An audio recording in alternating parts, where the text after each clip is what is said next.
এরকম মেঘলা আকাশ, টিপ টিপ বৃষ্টি পড়তেছিল। অনেক প্রশান্তি নিয়ে যাচ্ছিলাম বিলের মাঝখান দিয়ে। চারিপাশে ধান আর ধান, অনেক পানি জমে আছে এই বিলের মধ্যে। এটি নাটোরের চলন বিল। মাঝখান দিয়ে আমরা নৌকা নিয়ে যাচ্ছি এগিয়ে। মাঝি বারবার ঠেলতে ঠেলতে এগিয়ে যাচ্ছে সামনের দিকে। আমরা দেখতে যাচ্ছিলাম সেই ঐতিহ্যবাহী নৌকা বাইচ। চারিদিকে সবুজ আর সবুজ, ঠান্ডা বাতাস, টিপ টিপ বৃষ্টিতে বাতাসটা মিশে পুরো শরীরটা ঠান্ডা শীতল করে তুলেছিল।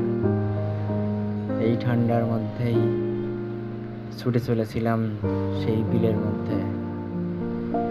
এরকম অভিজ্ঞতা আর কখনো আসবে বলে জানি না।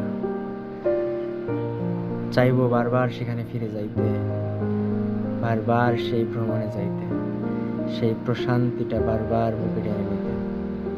জানি না আর কখনো হবে কিনা, তবে বারবার চাইবো এই প্রশান্তিটা বারবার ফিরে আসুক। যে যেভাবে যখন পারেন ঘুরুন। এই শান্তি কোনো শহরে পাওয়া যায় না। এই শান্তি এরকম বিলের মধ্যে বৃষ্টির দিনে, মেঘলা দিনে পাওয়া যায়।